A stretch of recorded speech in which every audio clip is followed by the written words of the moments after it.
میرے عزیزوں، اور میں ایک بات بتا دوں آپ سے کہ آج کل کے جو جنتری کیلنڈر آ چکے ہیں، جس کو آج کل کے علماء نے نہیں چھاپا بلکہ اور لوگوں نے اس کو چھاپا ہے، تو اس پر بھی اتنا بھروسہ کرنا اچھی بات نہیں ہے۔ الحمدللہ رب العالمین والعاقبۃ للمتقین والصلاۃ والسلام علی سید المرسلین، اما بعد فاعوذ باللہ من الشیطان الرجیم، بسم اللہ الرحمن الرحیم۔ یا ایہا الذین آمنوا کتب علیکم الصیام، صدق اللہ العظیم وصدق رسولہ النبی الامین المدین الکریم، ونحن علی ذلک لمن الشاہدین والشاکرین والحمدللہ رب العالمین۔ آئیے حضرات، کچھ عرض و معروف سے پہلے گنبد خضرا کے جانب آقا دو عالم صلی اللہ علیہ وسلم پر ہدیہ درود پیش کریں۔ پڑھیے باواز بلند، اللہم صلی علی سیدنا مولانا محمد مبارک وسلم، صلو علیہ صلاۃ و سلام علیک یا سیدی یا رسول اللہ صلی اللہ تعالی علیہ وسلم۔ وبارك على محمد وعلى حضرات محترم، ابھی میں نے خطبہ مسنونہ کے بعد جس آیت کریمہ کے تلاوت کرنے کا شرف حاصل کیا ہے، اللہ تبارک و تعالیٰ اپنے پاک کلام کے اندر ارشاد فرماتا ہے، اے ایمان والو، روزے تم پر فرض کیے گئے ہیں جیسے کہ تم سے پہلے کے لوگوں پر فرض کیا گیا تھا۔ تو میرے عزیزوں، یہ بہت خوشی کی بات ہے کہ آج ماہ رمضان کی 2 تاریخ ہے، اور الحمدللہ میں ان کے لیے دعا کرتا ہوں کہ جو لوگ یہ ماہ رمضان کو پاتے ہیں اور اپنے رب کو راضی کرتے ہیں، نمازیں پڑھتے ہیں، ماہ رمضان کو پاتے ہیں، اس میں روزہ رکھتے ہیں۔ میرے عزیزوں، آج میں آپ کو بتاؤں گا کہ ماہ رمضان کی تیاری کیسے کریں۔ آج میں آپ کے سامنے چند ایسی باتیں بتاؤں گا جس پر انشاءاللہ اگر آپ نے عمل کر لیا تو آپ کے لیے بہشت واجب ہے۔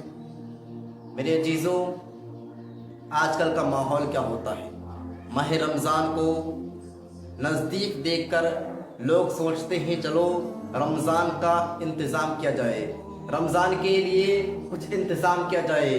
میرے عزیزوں، رمضان کے لیے جب انتظام کرتے ہیں تو کیا انتظام کرتے ہیں؟ لوگ سوچتے ہیں سحری کا انتظام اچھا کیا جائے، لوگ سوچتے ہیں افطار میں پھلا پھل ہو تو اچھا ہوگا، لوگ سوچتے ہیں افطار میں کیلے ہو تو بہتر ہے، لوگ سوچتے ہیں افطار میں سنترے ہو تو بہتر ہے، لوگ سوچتے ہیں افطار میں تربوز ہو تو بہتر ہے، دیگر پھلوں کو سوچتے ہیں، اور بھی لوگ آگے بڑھ جاتے ہیں تو اور چیزوں کو سوچتے ہیں۔ جب ان سے پوچھا جاتا ہے کہ تم نے رمضان کی تیاری کی؟ بولتے ہیں ہاں ہم نے رمضان کی تیاری کی۔ کہتے ہیں کیا تیاری کی؟ بولتے ہیں ہم نے فلاں چیز کو لے لیا ہے، ہم نے شاپنگ کر لی ہے، لباس کو خرید لیا ہے، فلاں چیز کو کر لیا ہے۔ میرے عزیزوں، کیا یہی رمضان کا نام ہے؟ رمضان کا وہ مہینہ ہے جس میں تم یہ تیاری کرو کہ ہم کو فلاں وقت میں قرآن مجید کی تلاوت کرنا ہے۔ آپ کو تیاری کرنی چاہیے کہ آپ کو کس وقت میں تلاوت کرنا ہے، کس وقت میں وظیفے کرنے ہیں، کس وقت آپ پر نماز فرض ہے اس وقت آپ کو نمازیں پڑھنی ہے۔ میرے عزیزوں، لیکن یہ چیزیں آج کے معاشرے میں ہمارے نہیں ہیں، بلکہ ہمارے معاشرے میں اس چیز کو عام کر دیا گیا ہے کہ رمضان کی تیاری کرتے ہیں لیکن وہ پھلوں کی تیاری کرتے ہیں، وہ خاص کر کے افطار کی تیاری کرتے ہیں کہ افطار میں فلاں چیز ہو تو اور بہتر رہے گا، فلاں چیز ہو تو اور بہتر رہے گا۔ میرے عزیزوں، یہ بات بالکل غلط ہے۔ ہاں تیاری کرو، افطار کی بھی تیاری کرو، سحری کی بھی تیاری کرو، لیکن رمضان کے مہینے میں رب کو راضی کرنے کی تیاری پہلے کرو۔ میرے عزیزوں، نماز پڑھنے کی تیاری کرو، قرآن پاک کی تلاوت کرنے کی تیاری کرو، وظیفے کرنے کی تیاری کرو۔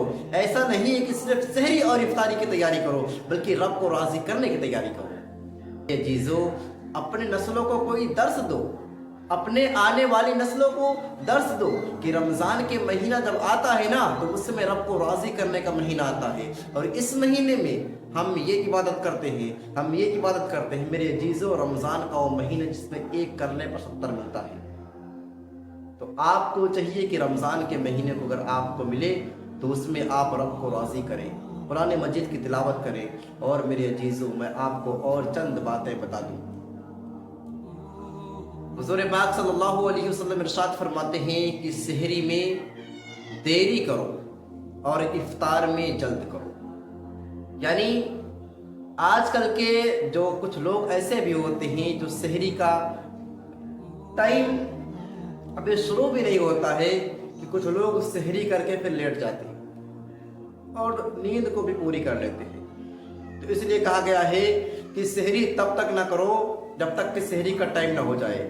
یعنی کہ سحری اس وقت آپ کرو جب نماز فجر کی اذان ہونے سے پہلے آپ سحری کرو. یہ نہیں کہ 1 بجے سحری کر ڈالو. بعض لوگ تو ایسے ہیں کہ 1 بجے نہیں 12 بجے ہی سحری کر ڈالتے ہیں. میرے عزیزو ایسا نہیں. حضور پاک صلی اللہ علیہ وسلم فرماتے ہیں اللہ کا سب سے پیارا بندہ وہ ہوتا ہے, سب سے پیارا بندہ وہ ہوتا ہے جو سحری کرنے میں دیری کرتا ہے اور افطار کرنے میں جلد کرتا ہے. میرے عزیزو اور میں ایک بات بتا دوں آپ سے کہ آج کل کے جو جنتری کیلنڈر آ چکے ہیں جس کو آج کل کے علماء نے نہیں چھاپا بلکہ اور لوگوں نے اس کو چھاپا ہے, تو اس پر بھی اتنا بھروسہ کرنا اچھی بات نہیں ہے.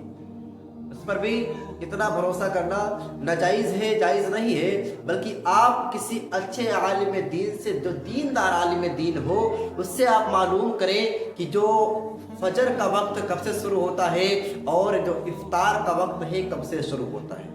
میرے عزیزو ورنہ پھر اذان ہو جاتی ہے لیکن اگر وہ ٹائم نہیں آتا ہے جس ٹائم پر اذان ہونی چاہیے, تب بھی اگر آپ نے افطار کر لیا تو آپ کا روزہ ٹوٹ جائے گا. تو میرے عزیزو آپ کو کسی دیندار عالم سے یہ بات معلوم کرنی چاہیے کہ آج افطار کتنے بجے ہے. تو میرے عزیزو اور آپ سے بہت ساری باتیں رمضان کے تعلق سے کرنا ہے, لیکن یہاں پر وقت کے قلت کے بنا پر میں آپ کو صرف چند باتیں آپ کو بتاتا ہوں. میرے عزیزو ماہ رمضان کے مہینے میں کچھ لوگ ایسے بھی ہوتے ہیں کہ جب رمضان کے مہینے میں سحری کرتے ہیں تو وہاں پر کہا جاتا ہے کہ سحری کا وقت ختم ہو گیا ہے اور فجر کی اذان ہونے لگتی ہے. یہ بہت اہم بات ہے, اس کو اپنے ذہن میں ضرور رکھیں. میرے عزیزو جب بعض جگہ کہا جاتا ہے کہ سحری کا وقت ختم ہو چکا ہے اور فجر کی اذان ہونے لگتی ہے, اور جب فجر کی اذان ہونے لگتی ہے تو بعض لوگ اٹھ کر پانی پی لیتے ہیں. جب فجر کی اذان ہونے لگتی ہے تو بعض لوگ اٹھ کر پانی پی لیتے ہیں اور کہتے ہیں ابھی تو سحری کا وقت ہے. میرے عزیزو اصل میں وہ روزہ وہیں ختم ہو جاتا ہے. جو لوگ فجر کے ٹائم ہی پانی پی لیتے ہیں اور روزہ ان کا وہیں پر ٹوٹ جاتا ہے. پھر وہ پورے دن بھوکے رہیں یا کچھ بھی کریں ان کا روزہ قبول نہیں ہوگا, کیونکہ جو سحری کا وقت تھا وہ وقت ختم ہو چکا ہے. اب فجر کا وقت شروع ہو گیا ہے اور آپ نے فجر کے وقت میں دوبارہ پانی پی لیا ہے تو آپ کا روزہ وہیں پر ٹوٹ جاتا ہے. تو آپ دن بھر بھوکے رہتے ہیں, اس سے کوئی فرق نہیں پڑتا ہے. اور میرے عزیزو روزے کی جو مین بات ہے, جو روزے کی اصل چیز ہے, وہ آپ لوگ سمجھ کر لیں کہ روزے میں بعض لوگ سحری تو کرتے ہیں, ہے نا, بعض لوگ سحری تو کرتے ہیں اور دن بھر بھوکے بھی رہتے ہیں لیکن روزے کی نیت نہیں کرتے. ایسی بھی غلطیاں ہوتی ہیں ہمارے معاشرے میں جس کو آپ لوگ سماعت کر لیں کہ روزہ تو رکھتے ہیں اور سحری بھی کرتے ہیں لیکن روزے کی نیت نہیں کرتے ہیں. اگرچہ آپ نے روزہ رکھا لیکن اس کی نیت نہیں کی تو آپ کا روزہ نہیں ہوگا, کیونکہ اگر آپ نے نیت ہی نہیں کی اس چیز کی تو آپ کا وہ کام کیسے ہوگا. اور جیسا کہ آپ نے سنا ہوگا علماء کرام سے کہ جو روزہ ہے اس کو اگر آپ زبانی نہیں, اگر دل کے اندر ہی آپ سوچ رہے ہیں کہ ہاں میں روزہ رکھوں گا انشاءاللہ کل, تو بھی آپ کا روزہ ہو جائے گا. لیکن اگر آپ نے یہ سوچا کہ کل روزہ رہوں یا نہ رہوں پتہ نہیں, دیکھا جائے گا, تو پھر اس طرح دیکھا ہی جائے گا, روزہ نہیں مانا جائے گا. میرے عزیزو آپ کو چاہیے کہ روزے کی نیت کریں, ساتھ ہی ساتھ سحری کریں اور روزے کی نیت بھی کریں تاکہ آپ کی جو روزہ ہے قبول ہو جائے اور آپ کا روزہ مانا جائے. تو میرے عزیزو اس چیز پر چھوٹی چھوٹی باتیں ہیں, ان پر آپ کو بہت خیال کرنی چاہیے. اور میرے عزیزو میں آپ سے ایک اور بات کہنا چاہتا ہوں کہ بعض جگہ دیکھا جاتا ہے کہ نماز عشاء کی بہت جلد ہو جاتی ہے. وہ لوگ ایسا سوچتے ہیں کہ نماز عشاء اگر جلد کر دیں گے تو پھر سحری کا وقت جو ہے وہ ہم کو زیادہ مل جائے گا. میرے عزیزو اگر وقت سے پہلے اذان ہو جاتی ہے عشاء کی، یعنی مغرب کی ہی وقت میں عشاء کی اذان کو دی جائے تو حکم ہے کہ دوبارہ سے اذان کہی جائے، ورنہ پھر نماز نہیں مانی جائے گی۔ تو میرے عزیزو بعض جگہ ایسا دیکھا جاتا ہے، ہمارے معاشرے میں ایسا ہوتا ہے بعض جگہ کہ وہاں پر مغرب کے ہی وقت میں جلد بازی کرتے ہوئے وہ عشاء کی اذان بول دیتے ہیں اور جماعت بھی کر دیتے ہیں اور تراویح بھی شروع کر دیتے ہیں تاکہ ان کی جلد تراویح ختم ہو جائے اور وہ ٹائم پا جائے تاکہ لوگ میں گفتگو کر سکیں۔ تو میرے عزیزو آپ کو رمضان کی بہت ساری باتیں ایسی ہوتی ہیں، بہت باریکی چیزیں ہیں، اس کو آپ کو سمجھنا چاہیے، علماء کرام کے پاس بیٹھنا چاہیے، ان سے پوچھنا چاہیے کہ ہم نے فلاں چیز کو کیا ہے رمضان کے مہینے میں، یہ غلطی تو نہیں کی ہے، ہم سے ماہ رمضان میں کوئی غلطی تو نہیں ہو رہی ہے۔ اگر اس چیز کو اگر کسی عالم دین سے پوچھو گے، کسی دیندار عالم دین سے پوچھو گے آپ، تو آپ کو معلوم ہوگا کہ آپ رمضان کے مہینے میں بہت ساری چیزیں ایسی کر جاتے ہیں جن کو نہیں کرنا چاہیے۔ میرے عزیزو بعض لوگ ایسا بھی ہوتے ہیں کہ ماہ رمضان کے مہینے میں روزہ بھی رکھتے ہیں، نمازیں بھی پڑھتے ہیں، لیکن روزہ کھولنے کے بعد بہت سارے کام ایسے ہیں جو غلط کر جاتے ہیں۔ میرے عزیزو جو ماہ رمضان کے مہینے میں غلط چیزیں کر جاتے ہیں ان کے بارے میں مولا کائنات فرماتے ہیں کہ ایک دفعہ حضور مولا کائنات ایک راستے سے گزر رہے تھے اور دیکھا کہ ایک مردے کے اوپر عذاب ہو رہا ہے اور وہ بھی رمضان کا مہینہ ہے، اور جب وہ مردے سے سوال کرتے ہیں کہ تجھ پر رمضان کے مہینے میں کیوں عذاب ہو رہا ہے، تو مردہ جواب دیتا ہے کہ میں رمضان کے مہینے میں روزہ بھی رکھتا تھا، رمضان کے مہینے میں نمازیں پڑھتا تھا، لیکن جب رات ہو جاتی تھی تو مجھ سے یہ غلط کام ہو جایا کرتے تھے، اس لیے آج مجھ پر یہ عذاب ہو رہا ہے۔ تو میرے عزیزو آپ سوچیں تو ذرا کہ رمضان کے مہینے میں کوئی روزہ بھی رکھ رہا ہو، نمازیں بھی پڑھ رہا ہو، اس پر بھی عذاب ہو رہا ہے کہ غلط کام کر رہا ہے۔ تو میرے عزیزو توبہ کریں آپ اس چیز سے، رمضان کا مہینہ آ چکا ہے، رمضان کے مہینے میں آپ رب کو راضی کریں۔ اس رمضان کے مہینے میں شیاطین قید ہو چکے ہیں، اس رمضان کے مہینے میں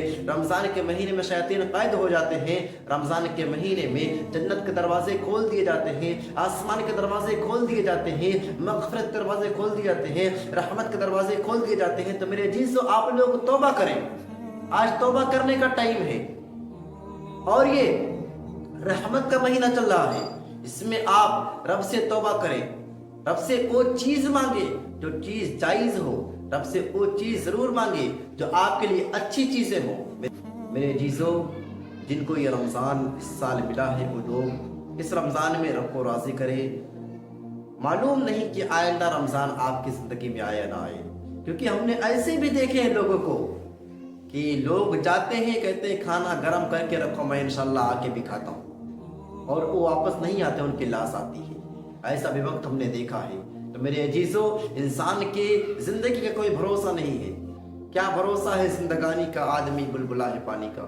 میرے عزیزو آپ لوگوں کو اگر یہ رمضان ملا ہے تو اس میں رب کو راضی کریں، اور معلوم نہیں آئندہ سال آپ کو رمضان ملے تو اس سال رمضان میں نمازیں پڑھیں، روزے رکھیں، قرآن کی تلاوت کریں، وظیفے کریں، اور اپنے اعضاء سے، اپنے ہاتھ سے کسی کو تکلیف مت پہنچائے، اپنے اعضاء سے کسی کو تکلیف مت پہنچائے، زکوٰۃ وغیرہ خیرات وغیرہ تقسیم کریں۔ میرے عزیزو یہ مہینہ رب کو راضی کرنے کا، رب کو راضی کریں۔ وآخر دعوانا ان الحمدللہ رب العالمین۔ السلام علیکم ورحمۃ اللہ وبرکاتہ۔